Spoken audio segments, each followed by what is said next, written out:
Contract కార్మికులు ఏ మాత్రం permanent కార్మికులతో తీసిపోవాలని చూపించడం కోసం మీకు అత్యంత గొప్పకు తెప్పించినటువంటి రేవంత్ రెడ్డి గారు, ఆర్థిక బొగ్గు శాఖ మంత్రి బట్టి విక్రమార్క గారు ప్రధానంగా మీకు 5,000 రూపాయలు ఇవ్వడంలో బాగా కృషి చేసిన శ్రీరామ్ గారు.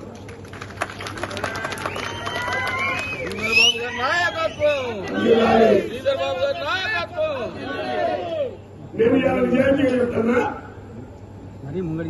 దాదాపు కొన్ని గంటలు మేము చర్చించాము. కాంట్రాక్ట్ కార్మికులు డబ్బు ఇవ్వడానికి చాలా ఇబ్బంది పడ్డారు. ఆఖరి రాత్రి 12:30 కూడా మేము ఒకటే మాట చెప్పినాం, కాంట్రాక్ట్ కార్మికులకి ఏదో ఒక డబ్బులిచ్చి గుర్తింపు పొందకపోతే మన ప్రభుత్వ గౌరవం ఉండదని.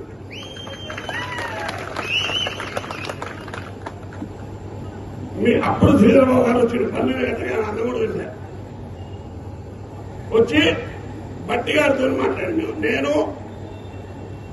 బలరాం గారు, బట్టి గారు, శ్రీధరబాబు గారు, ఇంకెవరో పేరు శ్రీధరబాబు గారు ఖచ్చితంగా మాట్లాడారు.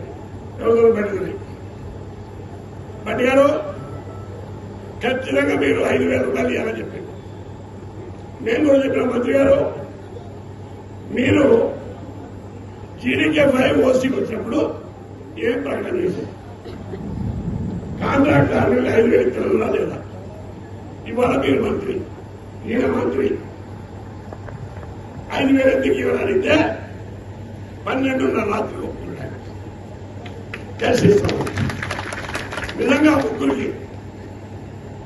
ముగ్గురు మంత్రులు అంటే ముఖ్యమంత్రి బట్టి గారు, శ్రీరామరావు గారు, ప్రధానంగా మీ అందరికీ సహకరించిన బలరాం గారు చెప్పండి. ఎందుకంటే ఆయన కూడా మరీ చిన్న కారణం చూశాడు. ఈ నంబర్ ఆయన ముందు హైదరాబాద్ లో ఆటో నడిపాడు.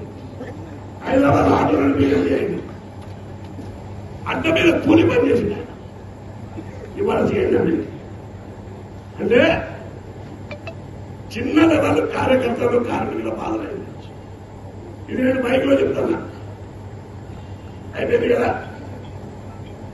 ఇక మీరు 5,000 రూపాయలు వచ్చినాయా, ఎన్ని డబ్బులు వచ్చినాయి లెక్క గుర్తింపు ఉందని అనుకుంటా. సింగరేణి ఆఫీసులో 4,000 కోట్ల రూపాయల లాభాలు పట్టడంలో మా భాగస్వామ్యం ఉంది, మా కష్టం కూడా ఉందని చెప్పారు. మీరు ప్రభుత్వం మేనేజ్మెంట్ గుర్తించింది. మరి 5,000 చూపించరా? మాకు కూడా ఫుల్ ఇవ్వాలి కదా అందరూ మీరు. కానీ కొత్త హక్కు పుట్టినప్పుడు అట్లా ఉంటుంది. మనకి లాభాల మనుషులు 10% ఉండే, ఎప్పుడు 99,000. మరి ఇప్పుడు 33,000 కదా. రేపు 10,000 కావచ్చు, 15,000 కావచ్చు, 8,000 కావచ్చు. అంటే కొత్త హక్కు పుట్టించేటప్పుడు దానిలో చాలా ఇబ్బందులు ఉంటాయి. ఎందుకు మేము అన్నామంటే సింగరేణి కాలేజీలో కాంట్రాక్ట్ అవుట్ సోర్సింగ్ కార్మికుల వల్ల కేటగిరీగా చెప్తున్న లాభాలు వచ్చినాయి. ఇది నేను కూడా ఆర్థిక శాస్త్రం చదువుకున్నా. ఏ విధంగా లాభాలు వచ్చాయో మేనేజ్మెంట్ కూడా చెప్పినాం. మీ అందరి కష్టపరితంగా 4,000 కోట్లు కాదు, మీ అందరి ఫలితంగా సింగరేణి కాలేజ్ టర్నోవర్ 40,000 కోట్ల రూపాయలు. ఇది 40,000 కోట్ల